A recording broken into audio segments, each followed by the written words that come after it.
Guys, di video ini gue bakal nge-review investasi gue di Bitcoin di aplikasi Peluang selama 11 bulan 1 minggu. Kira-kira seperti apa progres gue?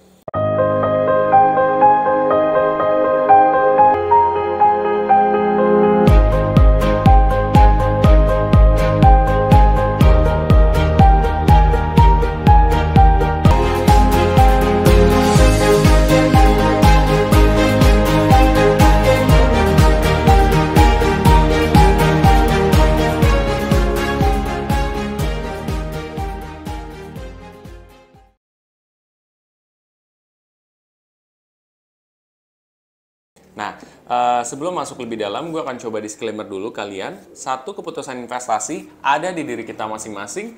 Dua, investasi itu pasti mengandung resiko. Salah satu resikonya adalah penurunan. Ketiga, gue tidak pernah mengadakan titip dana sama sekali. Oke, jadi sebelum gue masuk lebih dalam, gue akan ngasih tahu dulu bahwa sebenarnya di sini nanti tidak hanya kalian mengetahui daripada review gue, tapi gue juga akan memberikan sedikit info yang tentunya akan menurut gue bermanfaat buat kalian juga. Oke, dimulai dulu dari review ya. Reviewnya seperti apa sih selama 11 bulan 1 minggu ini? Ternyata progres investasi gue adalah masih minus 15%-an sekian gitu. Nah, jadi sebenarnya sudah ada progres dibandingkan minggu sebelumnya, yaitu minus 17%. Nah, waktu gue minggu lalu posting, itu di saat Bitcoin lagi naik-naik banget. Bahkan orang heran kan, kok lo bisa turun drastis, padahal mereka semua pada naik. Karena kan gue ketika bikin review itu tidak langsung diposting hari itu, ya bisa besok atau lusanya gitu. Artinya dia tidak live ya. Jadi wajar datanya berbeda dengan kalian, tuh ya. Lalu di sini infonya apa sih yang gue ingin kasih tahu ke kalian? Oke, jadi info yang gue pengen kasih tahu ke kalian di sini adalah salah satu pertanyaan netizen yang bilang bahwa jadi dia entah mengingatkan mungkin ya. Jadi kripto itu ya ada yang dihack ya datanya.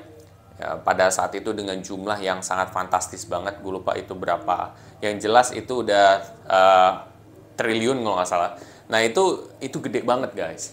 Tapi ya apakah gue tahu apa enggak? Jawabannya adalah gue sangat tahu itu ya. Dan sebelum kasus-kasus itu pun udah menguak, itu pun gue juga sudah tahu. Nah makanya seperti yang gue bilang sebelumnya, ketika kalian mau investasi di instrumen apapun, ketahuilah dulu potensi resiko yang bisa terjadi sama investasi kalian itu apa. Ya, kayak gue kripto. Pada saat waktu awal gue invest dulu kripto banget, itu tuh belum ada kasus hack-hack kayak gitu tuh belum ada gitu. Tapi gue tahu, sebagus-bagusnya suatu sistem, pasti akan ada kelemahan gitu. Dan kalau itu terjadi, apakah gue siap atau enggak? Gue siap. Kenapa? Karena gue pakai uang dingin. Nah itu. Jadi itu yang harus dikasih tahu juga ke kalian juga ya sebenarnya.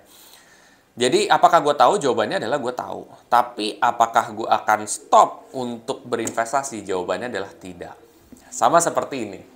Kalau misalkan ya ada yang bilang ke kalian gini, Mas jangan berkendara deh ya, berkendara mobil maksudnya. Tadi saya lihat ada orang yang dia berkendara mobil jatuh gitu ya. Jatuh mobil dalam arti tengguling ya. Terus ternyata pas ditemuin kepala orang tersebut pecah gitu. Ngeri banget deh gitu. Nah, orang yang satu lagi ini yang dikasih tahu, apa jawaban dia? Oh ya udah, itu mungkin terjadi di dia, tapi kan nggak terjadi di saya gitu. Selama saya melakukan aktivitas yang sesuai gitu ya, menggunakan sabuk dan lain sebagainya. Terus juga itu mungkin juga takdirnya dia bukan takdirnya saya. At the end of the day, orang ini tetap berkendara mobil. Padahal yang orang ini nih udah ngingetin, ini bahaya lo, bisa begini, bisa begitu. Sama seperti kripto ini gitu.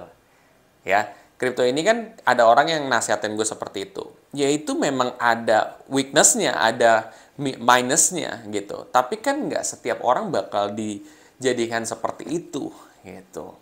Ya kalau misalnya berkendara, ya bisa jadi nih kalau orang tersebut dia lalai, nggak pakai sabuk lah, entah dia ngantuk lah, entah dia kenapa, pakai mungkin minuman-minuman keras atau apa, kan bisa akhirnya dia jadi bermasalah kayak gitu. Atau mungkin dia emang udah takdirnya dia, tapi kan nggak semua orang bakal bernasib sama dengan orang tersebut gitu. Dan ya lebih banyak manfaatnya kan dibanding tidak. Kalau misalkan kita ngomongin soal mobil tadi ya, manfaatnya adalah kita bisa sampai ke tujuan dengan mobil tersebut tanpa kena hujan, tanpa apa, kan itu banyak manfaatnya. Jadi fokus lebih ke manfaatnya dan tahu resikonya. Sama kayak kripto. Gue ngeliat manfaatnya itu, oh gue bisa dapat potensi keuntungan yang besar. Resiko ada, resiko juga gue tahu gitu. Tapi ya balik lagi manfaatnya lebih gue fokusin.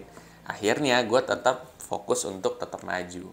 Jadi kayak gitu guys, kenapa gue tetap fokus dalam berinvestasi karena seperti itu. Walaupun memang ada minusnya dan lain sebagainya, menurut gue itu bukan minus yang bikin gue ketakutan dan lain sebagainya, enggak gitu.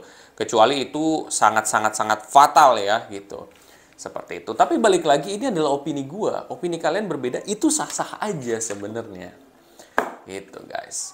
BTW juga di minggu ini gue top up lagi guys ya. Gue top up sebesar 15.000.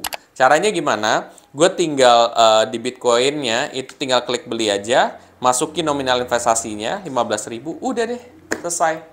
Sesimpel itu guys. Jadi gue tetap konsisten dalam berinvestasi. Adanya budget segini ya udah, kalau nggak ada ya sudah lah. Oke semuanya, bila mana setelah ini kalian ingin mempelajari lebih dalam lagi soal kripto, kalian bisa cek di playlist trial trading gue dari awal sampai akhir. Dan bila mana setelah itu kalian ingin mulai berinvestasi, entah di kripto, entah di reksadana, kalian bisa pakai aplikasi Peluang juga. Kode referralnya ada di bawah ini. Nah, nanti kalian bisa dapat bonus dari 15.000 sampai 1 juta apabila kalian invest minimum 1 juta. Tapi balik lagi, ini adalah optional. Kalau kalian mau silahkan, kalau enggak juga nggak apa-apa. Oke semuanya, bila mana kamu suka dengan konten ini, bisa share aja ke sobat investor yang lain. Dan jangan lupa untuk subscribe, like, dan komen di video gue. Sampai jumpa di video gue selanjutnya. Terima kasih.